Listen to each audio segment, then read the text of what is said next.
at 9 p.m. on ESPN. Summer League action underway from Salt Lake City, the Sixers and the Jazz.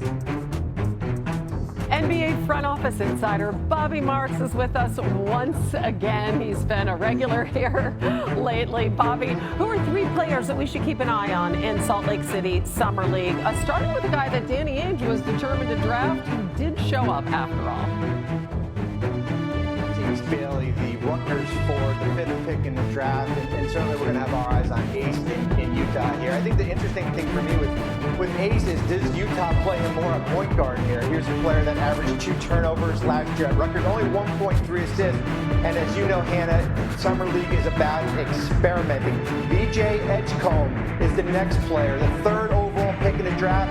The 76ers guard is probably the most athletic player in this year's draft, 2.1 assists last year at Baylor. Another player who is going to probably experiment a little bit upside. That tendency is probably to rely more about getting to the basket. We'll see as far as how his mid-range game is in Utah. And then the third player here, America is going to get introduced to Nikola Topic, the 12th pick in the 2024 draft, courtesy of, guess what, the Oklahoma City Thunder, right? We haven't seen Topic in a year. He's been recovering from an ACL injury. I talked to one scout. They said if he was in this year's draft, he could potentially have been a top 5 pick.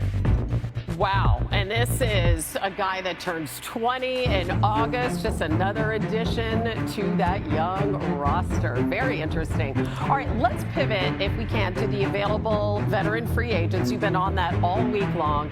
What's the latest on where Chris Paul and Al Horford might land? And if you could start with CP3. Yeah, it's funny. We just talked about the youth in the draft. Now we're talking to more of the seasoned veterans here in free agency. Certainly Chris Paul, the 40-year-old, 82 games last year, 82 starts. I would keep an eye on 2 teams here, Hannah. The Milwaukee Bucks, certainly with the loss of Damian Lillard, and his former team, the Phoenix Suns. 2 fits as far as where Chris Paul could eventually wind up. Al Horford is a little bit more interesting here. A team like Golden State, who lacks front court depth with Horford here, 39, has averaged at least 6 rebounds in every season here. A lot of what happens with Horford in Golden State is dependent on Jonathan Kuminga, the restricted free agent who still is unsigned. But hopefully by the end of next week, both those players will have a new home. I love the idea of Horford with the Warriors. Yeah, that's really interesting way to round out that roster. Finally, you know, we're doing 50 states in 50 days, and we're in Missouri today. So what about the future of a St. Louis native? Let's talk about Bradley Beal, signed for 2 more years there in Phoenix. Second year as a player option, also has a no-trade clause. So what's the latest on his future with them? Yeah, Bradley Beal owed $111 million over the next 2 years. Of course, Phoenix tried to move him at the deadline. That no-trade clause did become a hindrance here. And I think we're looking at a breakup between both Beal and the Phoenix Suns. And similar to what we saw with Damian Lillard, people are going to get used to that waiver and stretch provision here. If you look at it for Beal, a potential $20 million cap hit in Phoenix. Remember, this is a team that's been buried in the luxury tax, they've been buried in the second apron. By reducing that Beal number, they get out of both of those numbers. It could save them potentially $200 million. Wow, and talk about a return on investment. If you look back at the last 6 seasons for Bradley Beal, he's never played more than 60 games. Bobby Marks, we appreciate you, as always. Something that has been in the ether for a few days now. Maybe by the time this pod comes out, it'll have been done. Maybe it won't be done, but we all know that this is true, that they are in serious discussions. And so on the heels of Dame Lillard getting bought out, getting basically waived and stretched on $113 million, Bradley Beal is probably going to get bought. It probably is not going to be that high because I think Beal is intending, or at least discussing. Well, here's the thing. It can't be that high. So there's a quirk in the rules. We talked about this with the Dame Lillard waive and stretch, where a team cannot have more than 15% of the salary cap in dead money at any time. So in the past few years, the Suns have at different points waived and stretched E.J. Liddell, former Ohio State star, and Nasir Little. And those 2 guys this year are going to be on the books, according to Bobby Marks, for about $3.8 million. So a maximum amount that you can have on your books is somewhere around $23 million this year in dead money. So because of that, Bradley Beal, who's currently owed about $110 million, I think it's just a little bit less than what Dame's deal was. He's got to give back at least 13 or 14 million or so to allow it to be a legal buyout. So the Suns are going to end up with basically the same dead cap hit that the Bucks are going to have on their books, but because of this Nasir Little signing that this wave and stretch in the past, they have to get Brad to give back a little bit just so they can actually do it. And look, typically a buyout is a guy gives back the money he's getting on his next deal. You know, it's I don't know. Is there a situation now where Beal can get $14 million? Is there a team? Is there a team that has the full non-taxpayer mid-level? I don't see one. There's a few teams that would make sense for him. I mean, I don't know how far in a realm go. Yeah, I'm not looking for aggregation. I don't know if I want to go to the realm of speculation. Okay, my point is this. There's a couple places he could go.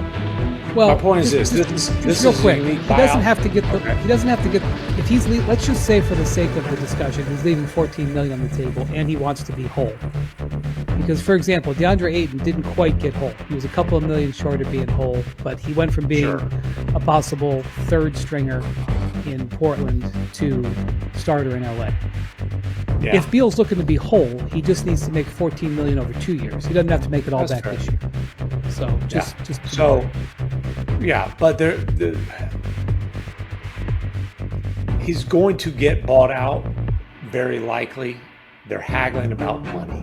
You know, I mean, I remember when I went, was around the Suns for a little bit to write the story on the not so pleasant state of the Suns, and you know, this was when Beal had heard his name in trade rumors for months, despite the fact he had a no trade clause. And I talked to him about it. He was honest about it. And by the way, he'd also been, in his eyes, demoted to a 6-man role for a while there.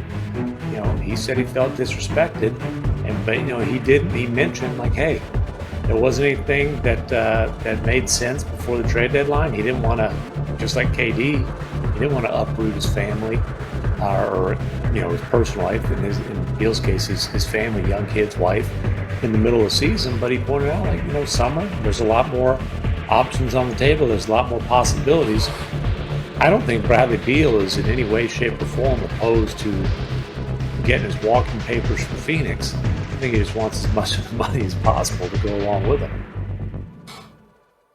Yeah.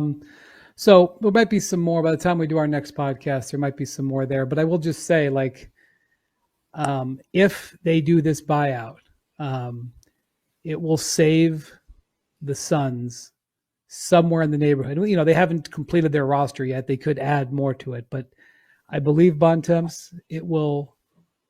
Bill, I live here still and train every summer. Y'all bored, man? Go get a plate of food somewhere and enjoy the 4th of July. You know what? Thanks, LeBron. I am hungry.